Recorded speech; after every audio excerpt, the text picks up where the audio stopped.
Hi guys, it's Paula and I hope you are doing well. I am doing great. I am exhausted. Woo!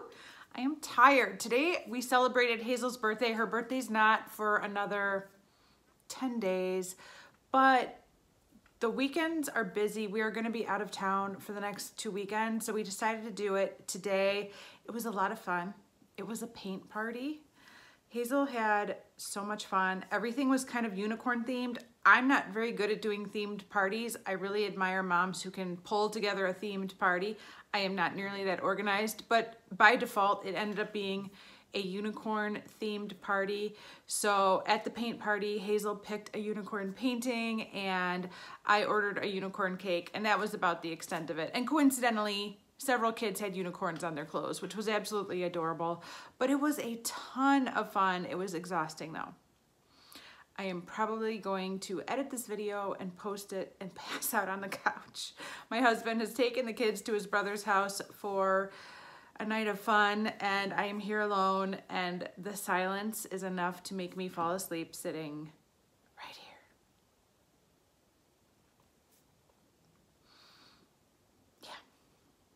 So this video is going to be my monthly update for Pan and Every Palette. This project was created by Lady Pansalot many years ago. I think we're right around the 3-year anniversary of this project for me. And I am trying to hit Pan in every palette I own. It's a marathon. It's not a sprint, it's a marathon. I've mentioned that before. And I have been working on 4 palettes at a time, 1 face palette and 3 eyeshadow palettes. I've identified a shade within each palette that I'm working on and focusing in on, and I'm trying to hit Pan on. And I have a new pan for today. I'm very excited. I worked really hard on this pan. It took a little bit longer than I thought it would. And I literally hit Pan on it today because I couldn't film this update until I hit Pan. So basically I would have filmed this 3 days ago if I would have hit Pan on it 3 days ago. But each day I was like, come on, one more day. And I just kept pushing it back until I finally hit Pan today. So I was like, okay, you can film it now. Got my notebook out for my tally marks.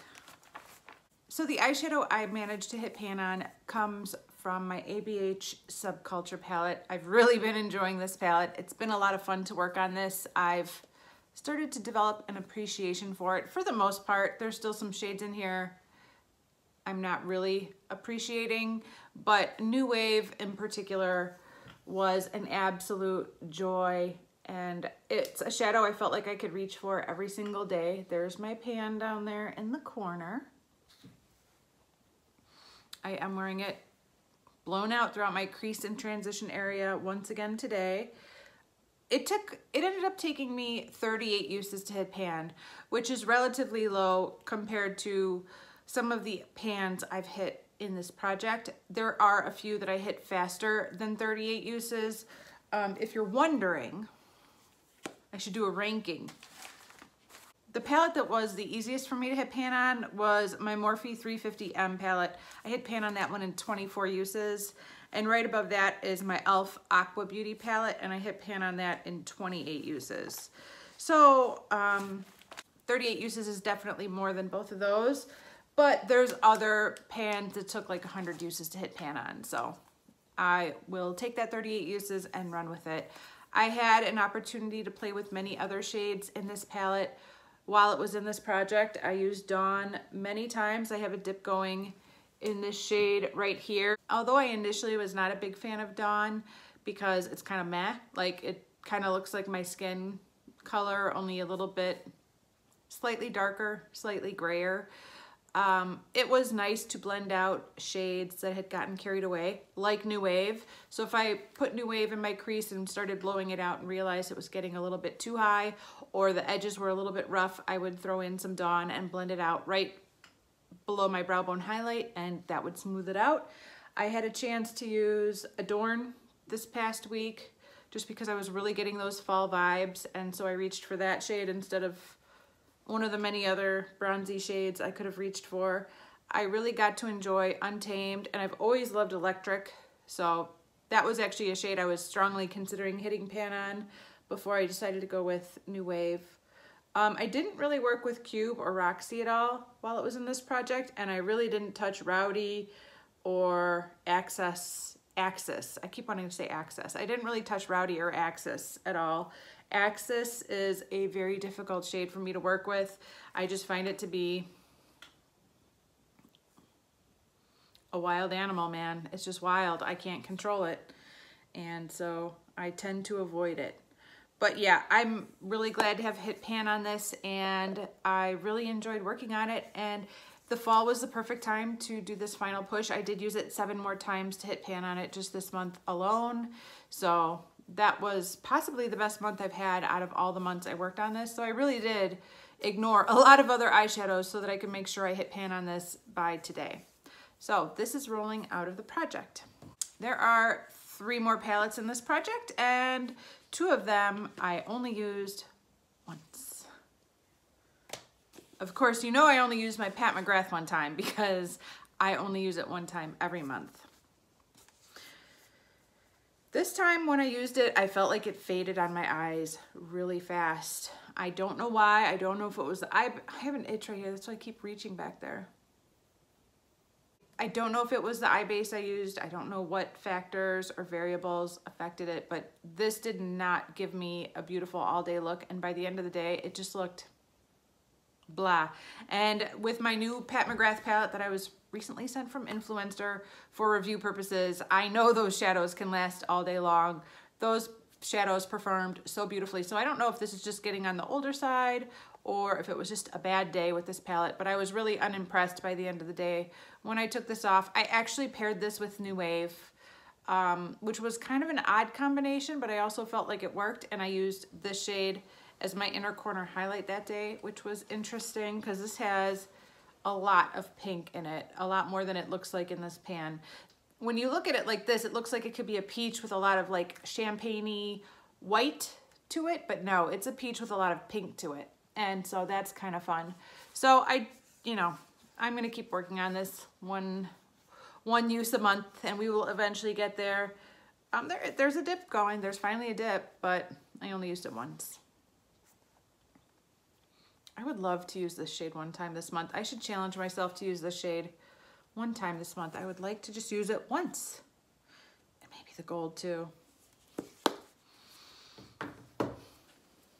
Too many eyeshadows, not enough time. And the other shade that I only used one time in the past month is from my Life's a Festival palette. This is the shade Fun in the Sun.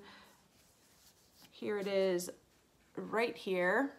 I'm going to have to figure out something new with this shade because the way I loved using this shade the most over the last several months was paired with New Wave. I really liked throwing New Wave all over my entire eyelid, crease, transition area, and then popping this on the inner half of my eyelid. They just work together so nicely. Sometimes I would add the dark brown from my Pan That palette and kind of smoke out the outer corner of my eyelid. But it was just a winning combo that I could just go to, like on a day where I was running late or a day where I didn't really have the mental energy to think about what eye look I wanted to do. This kind of became a go-to. So I'm gonna have to find new ways to incorporate this shade into a look that I love. I don't think that'll be a problem. I actually think that will be quite easy for me because it's just an awesome shadow. And so I'm really looking forward to that, but that was the main way I used this over the last several months. So I definitely have a dip going. Well, there's my little dip. But I need to use it a lot more consistently than once a month, if you know what I mean. And I know you do. And the last palette in this project is my face palette. This is the Bare Minerals Translucent Powder Duo in Matte and Glow. I rolled this in last month and now I've used it 5 times. So we're just getting started with this palette. We're just getting to know each other. I was hoping to use this to set my under eye concealers as an under eye setting powder, and it hasn't been working out so well in that manner. First of all, I don't feel like there's much coverage to this at all, which shouldn't surprise me because it's literally called translucent. So I don't know what I was expecting from this, but I have really gotten used to using my Kat Von D Shade and Light contour palette. And before that, I was using an Hourglass powder to set my under eyes. And both of those products just have me spoiled so that I cannot accept anything less than what those 2 products can deliver. And so I've been trying to use this and make it work, and it just hasn't been working. Aside from my under eyes still looking kind of dark and tired with this on top of it, the other problem that I've been running into is that I feel like I'm seeing a lot of mascara smudges on my lower lash line, or like underneath my eyes, like midday. And Kat Von D didn't do that, and I didn't have that problem with Hourglass, but I am having that problem with this. And I don't know what it is about this powder that is causing my mascara to smudge on my lower lash line, but that's kind of a deal breaker. I cannot deal with smudgy mascara, especially when the mascara wasn't doing that with the previous product. So what I'm finding out just this week is that the best way for me to use this product is as an all-over setting powder, not as an under-eye setting powder. So I've still been using the Kat Von D contour palette to set my under eyes every single day. I can't quit it. It is just so good. I cannot quit that palette. I love it. It's on par with the Hourglass powder, but I finished the Hourglass powder and I don't have that anymore. So I've been really enjoying the Kat Von D powder, but I am now using this as an all-over setting powder, and that's working out just fine. The only problem is I have another all-over setting powder I was trying to be working on for the last 2 months of this year, and if I'm working on this, I can't work on that. And if I'm trying to work on both of them, I'm splitting my time. So I'm gonna have to give that some thought and figure out what the best plan of attack is for this product, because I'm unable to use this in the way that I thought I would be able to use it. And so I think I'm gonna keep this in the project and just try to split my time between the two products.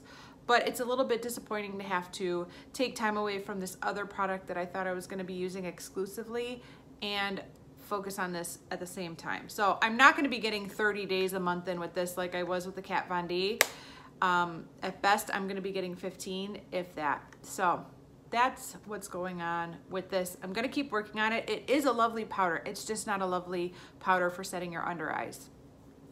I'm wearing it right now to set my face, and it's delightful, just not as an under eye setting powder.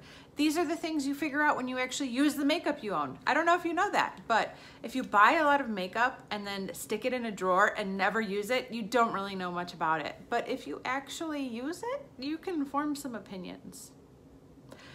I've been learning that a lot lately, and it's been a lot of fun. I know my makeup collection much better than I did a year ago, but I was hoping this would be an under eye setting powder, and it's not, so. I will keep working on that. All right, guys, now is the time when I would normally be rolling in a new palette. That is really the funnest part of this project, or any project, is when I get to shop my stash for something new to roll in and enjoy. But here's the thing. I have been giving this a lot of thought, and I have decided that for the rest of this year, for November and December, I am not going to roll in a new palette. I am going to keep this project at 1 face palette and 2 eyeshadow palettes, and I'm only going to have 3 palettes in this project for the next 2 months. I think some of you guys will totally understand this. There might be a couple of you disappointed. I know I'm a little bit disappointed, but I'm trying to be practical here, and at the end of the day, I have way too many eyeshadows that I'm working on, and I would like to just spend the remaining 2 months of the year focusing on 1 less eyeshadow than bringing in something to replace New Wave. Because like I said, this whole month I was trying to hit pan on New Wave when I could have been working on other crease shades or transition shades, and instead I just used New Wave. So I am going to eliminate 1 eyeshadow out of all the eyeshadows I'm currently project panning and ease up the pressure just a little bit on my eyeshadow project panning. And I am not gonna be rolling in a new eyeshadow palette this month. And I feel really good about it. I'm sad, but I know it's the right decision, and I feel good about this decision. Hopefully in January, when we have a fresh start, I will feel more comfortable going back up to 4 palettes total, 3 eyeshadow palettes and 1 face palette. But I will reassess the situation when the time comes and see how I really feel. But for now, I am not going to be rolling in another eyeshadow palette. So for now, we're just gonna be working with these 3. And I think that's gonna be good for me, because I done overdid it. I done overdid it, and I need to bring it back. So that is going to be it for this update of pan in every palette. Things are going well. I am so excited that a new pan is joining the family, and it feels really good. I felt really good to hit pan on that today. Did I hit pan on something else today too? I feel like I hit pan on something else today too. I did. It's in Partners in Cream. I hit pan on something in Partners in Cream today too. So today was a good day for hitting pan. Yes, it was. All right, you guys, that is it for this update. Thank you so much for watching. Other people doing this project will be linked down below. You guys know I try to shout out everybody because if you are interested in project painting, you will like to know about these people. So check them out. They're linked down below. Some of them are on Instagram. Some of them have YouTube channels, but check them out. And that's it. Thank you guys so much for watching. I do appreciate it, and I will see you in the next one. Bye.